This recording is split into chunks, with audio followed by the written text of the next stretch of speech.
তো অনেকে অনেক ধরনের কথা জিজ্ঞাসা করছেন যে সত্যি সত্যি দীক্ষা নেওয়ার কোনো প্রয়োজন থাকে, গুরুর কি দরকার পড়ে? দেখুন, বিষয়টা হচ্ছে সবথেকে বড় গুরু কে জানেন? মা বাবা।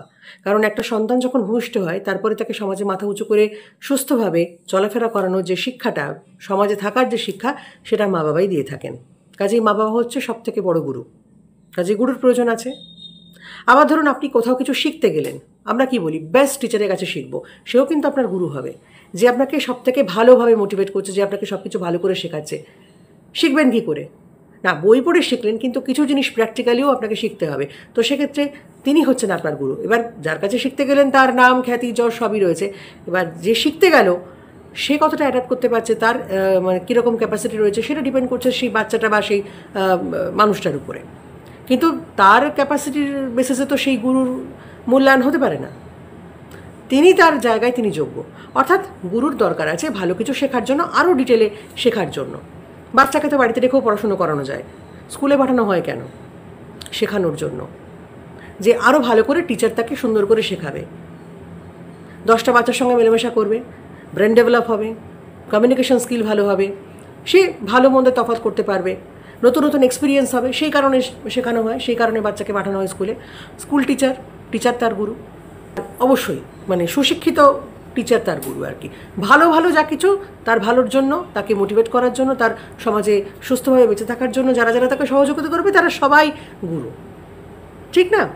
এবার দীক্ষার প্রসঙ্গটা হচ্ছে, ধরুন আধ্যাত্মিকতার পথে কেউ যেতে চাইছে, তন্ত্র সাধনা করবে কেউ, সেক্ষেত্রে তার গুরুর প্রয়োজন অবশ্যই পড়বে।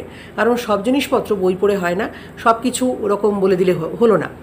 হ্যাঁ, এখন ঘরানা থাকে, কিছু নিয়ম থাকে, যেখানে গুরুর পারমিশন ছাড়া সেই মানুষটা সেই কাজটা করতে পারবে না। তখন কিন্তু গুরুর দরকার পড়বে, এবং সেই ক্ষেত্রে দীক্ষা নেওয়ার দরকার আছে। হলো, অনেকে বলেন যে ভোগ রান্না দীক্ষা ছাড়া হয় না, সেটা আছে, সেটা তো শাস্ত্রেই বলা রয়েছে, কে কে ভোগ রান্না করতে পারে, কে কে ভোগ রান্নার অধিকারী। তো সেগুলো আলাদা কথা, সেই প্রসঙ্গটা যাচ্ছি না। এবার আপনি যদি একজন সাধারণ মানুষ হয়ে থাকেন, আপনি মনে করছেন যে আপনি দীক্ষা নেবেন, কেন নিতে চাইছেন? এখন আপনি কোনটার জন্য চাইছেন দীক্ষা নিতে, সেটা আপনাকে আগে বুঝতে হবে। 10 জন লোক দীক্ষা নিচ্ছে সেই জন্য আপনি ছুটে গেলেন দীক্ষা নেবার জন্য, নাকি আপনার কোনো বিশেষ উদ্দেশ্য রয়েছে? বিশেষ উদ্দেশ্য মানে আপনি তন্ত্র সাধনা করতে চাইছেন, বা এমন কোনো সাধনা করতে চাইছেন যেখানে গুরু ছাড়া হবে না, যে জিনিসটা আপনার পক্ষে জানা সম্ভব না, তিনি আপনাকে গাইড না করলে হবে না। কোনটা চাইছেন? আর আপনি যদি 10 জন লোক দীক্ষা নিচ্ছে তাই জন্য যান, তাহলে আলাদা কথা। কিন্তু ঘটনা হচ্ছে, যিনি আপনাকে দীক্ষাটা দেবেন, অর্থাৎ যিনি আপনার গুরু হবেন, তিনি আপনাকে কিসের জন্য দীক্ষাটা দেবেন? মানে এরকম প্রচুর মানুষজন রয়েছে যারা গলায় তো কণ্ঠি বেঁধেছে, তিলক ফিলক কাটছে, দীক্ষা নেওয়া, কিন্তু বদের বাসা। তারা কি করছে? তারা বলছে যে আমি পাপ করে বেড়াচ্ছি, কিন্তু গুরু আমায় বাঁচিয়ে দেবে।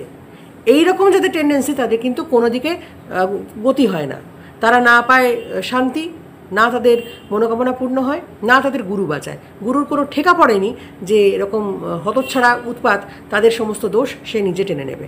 যদি আপনি সেরকম সাধনার পর্যায়ে না যেতে চান, তাহলে আপনাকে আলাদা করে রাস্তা তো কোনো দেখানোর কোনো গল্প নেই। সেক্ষেত্রে আপনার দীক্ষাটা না নিলেও চলবে। আপনি যদি মনে করেন যে আপনি শিব ভক্ত, ইটস ওকে, আপনি শিব ঠাকুরের পুজো করুন, শিব ঠাকুরের মন্ত্র বলুন, আপনার যা বক্তব্য আপনি শিবের সঙ্গে বলুন, কোথাও সমস্যা নেই।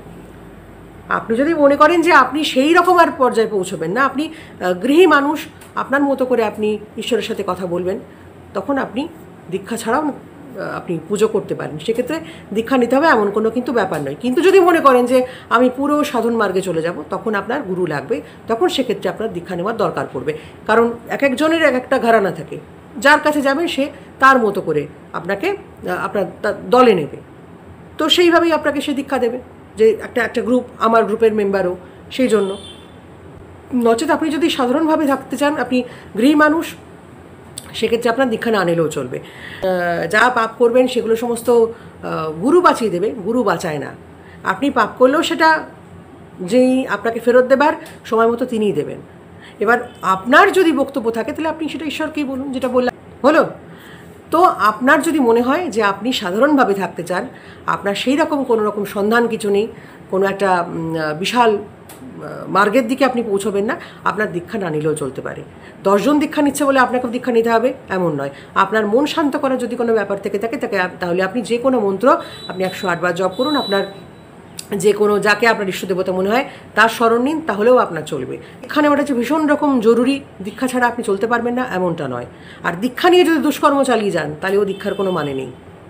বোঝা গেল?